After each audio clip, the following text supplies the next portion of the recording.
era amanyiddwa bulungi nga munnabuddu. Ennaku zino alina byalondoola bafanimwe tetwabimanyanga naye sirowooza nti ebyo ebimuleese wano, naye emyaka egiwerako egiyise y'omu ku bantu ababadde boogera ebintu ebikankana ku nze era nga bingi ddala, naye nga bwe mumanyi nze mwana wa Kabaka omukulu nga Katikkiro era n'ono naye mwana wa Kabaka, kati nanze mukulu we nate siyinza kudda mu byalo yatuma kye yakozesa nti njagala kutabagana ekigambo kye yakozesa, era nampandikira n'ebbaluwa okukakasa ekyo. Frank Gashumba ono musajja Mukatoliki era Paapa ayitibwa John Paul II amumanyi bulungi, omusajja yagenda n'amuba ekyasi mu lubuto Katonda amutte, naye omusajja ne bamukwata ne bamusiba emyaka mingi. Twakeera ku makya ne twewuunya ku mawulire ag'ekisona tulaba Paapa n'omusajja era agala okumutta. Neŋŋamba nti ate nze batakuba ssasi bwe baayogerera Olugerezi, buli bw'aba ayagala okujja tunywe ffenna olwendo lw'amazzi lwaki tetunywa. Nga bwe mumanyi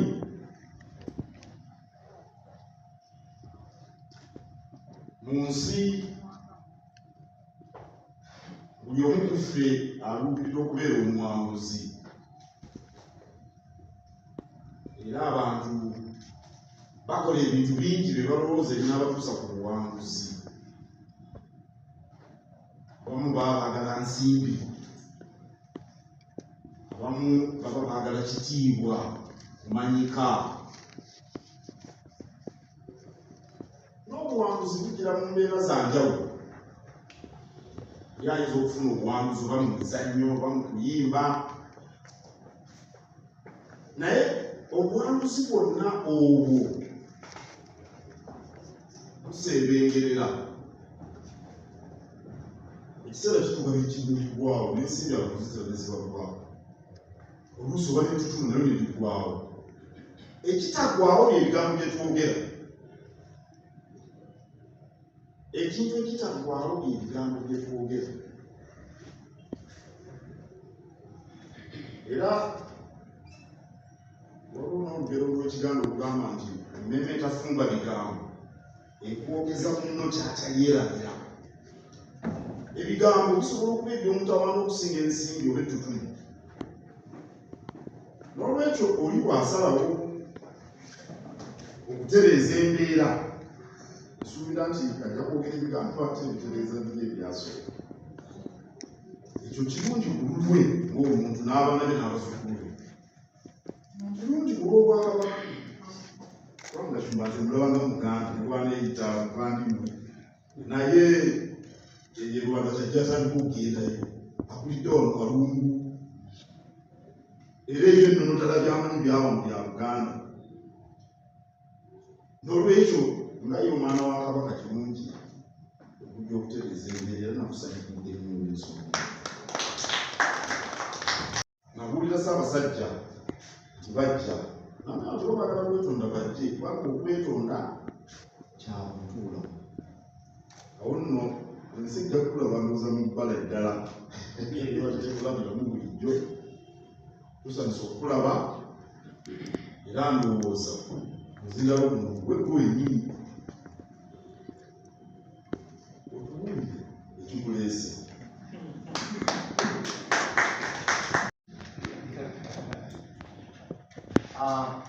Nze Frank Kashumba Sibuka Pira Maria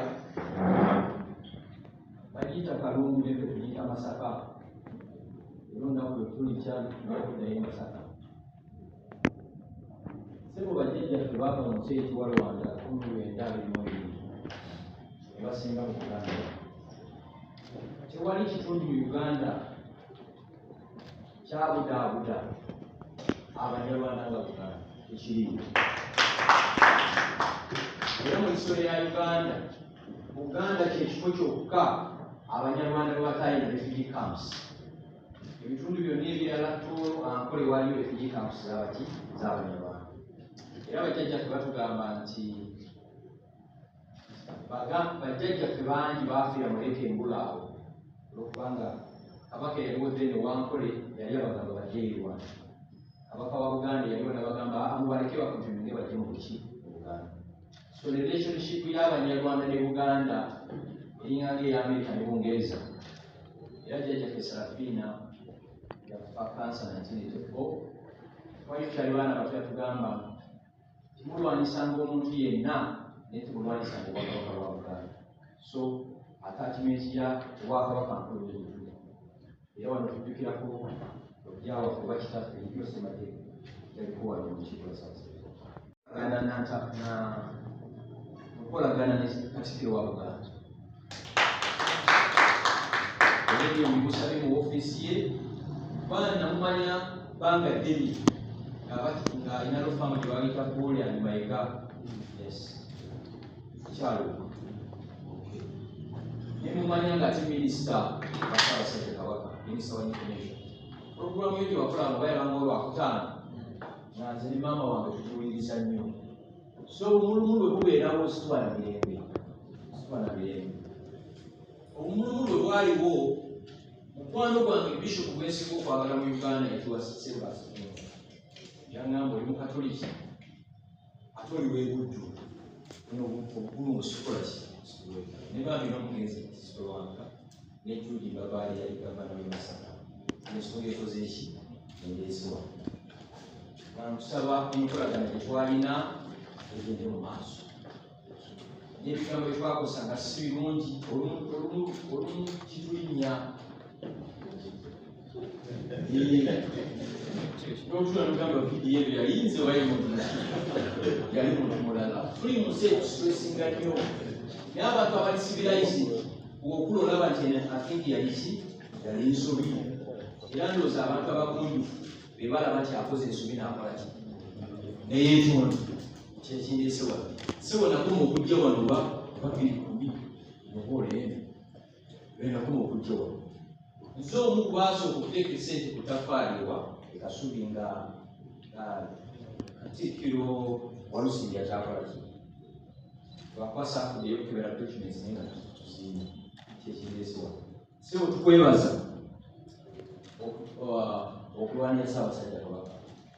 By'oyita mu tubiraba ne bakubanja Kabaka, abakubanja Kabaka tebamwinako Luganda.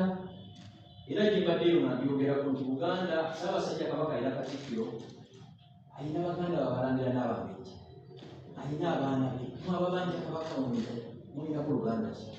Twali tulabo Ssaabasajja Kabaka ngakoze eki ngabakomyewo essanyu twe tulaba Kabaka nayise ne bakwano gyange Oluganda wange bamuyita Wilton Kituma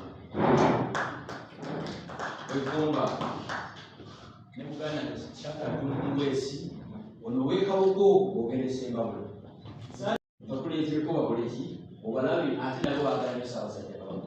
Teri ali yawukanya bannansi ba Uganda bayitibwa Abanyarwanda n'obwakabaka bwaki bwa Buganda. Baakusangawo era bajja tukola ki bajja kulekawo. Katonda amukiriza. Era n'enkolagana eddewo. N'abalala tobavuma. Yogera bwogezi wa bwino. Bwino yeetaagisa. Ojjayo bwino akweyimirira. Oli yambuuza lumu. Ekyamazima yali ambuuza ku ggwe n'etamala emirundi. Nti naye lwaki tobankola? Ne mbagamba nti kubanga byenkola tebiriimu mafulumya bijja kweyimirira. Katonda mwebaza nti kituukidde olwaleero n'ojja weeyogerera ensonga eno, era ndowooza nti okukwatiriza Kabaka kye yatugamba okwetonda kya muntu bulamu. N'olwekyo twagala tubeere bantu balamu, tuzimbe eggwanga eryeyagaza. Uganda si nene nnyo naye nene ekimala kyonna okubeeramu. Awo nno kamukabonero kalungi, era nammwe abazze okubaamu nga ndoza bano bazze kubaamu nga bajulizi. Okayagala Kashumba agenda ddala gamba nti azze kuzaawo. Ndowooza mwebale nammwe kujja obujulizi bw'obufunye, katuzimbe Buganda tugize ku ntikko ne Uganda etebentere. Ssaabasajja Kabaka wangana. Osobola. Here. To receive my young brother here, Frank Kashumba, who sent a message that he was interested in coming over here to reconcile with me. I don't know whether the word reconciliation is right, because I never really had anything against him. To apologize should be the right word, because I never provoked him to say what he was saying. Much of what he was saying was distasteful, as we all must have had in our own years. But then, it's only someone with courage and a certain level of humility that can come out to say, what I did was wrong. I'd like us to start moving on a clean sheet. And that's exactly what he has done. I thank him very much for the initiative. And I hope going forward, we can all work for the good of the kingdom and for the country without undue rancor, without undue anguish or vehemence, which we've been witnessing over the years. So I wholeheartedly accept the apology, and I am ready and willing to work with him. He's my young brother. He comes from Masaka, Budu, and we've known each other, like he said, for quite a long time. And I hope it is gentlemanly that we, concentrate on the key areas. There are certain areas Kashumba talks about that are very pertinent. Social and economic transformation of the ordinary person. Those are pertinent issues which we must concentrate on. We should try to avoid personal attacks or personal issues which can only hinder us from discussing the major issues which concern the ordinary person. The people who are less fortunate than us, and those are the people we are expected to help, get better lives. And I think that's where we should concentrate. And sure, he will continue talking, of course. And I hope as he continues with his talks, he will be more kind and more considerate to the people he talks about. Thank you very much, and God bless you.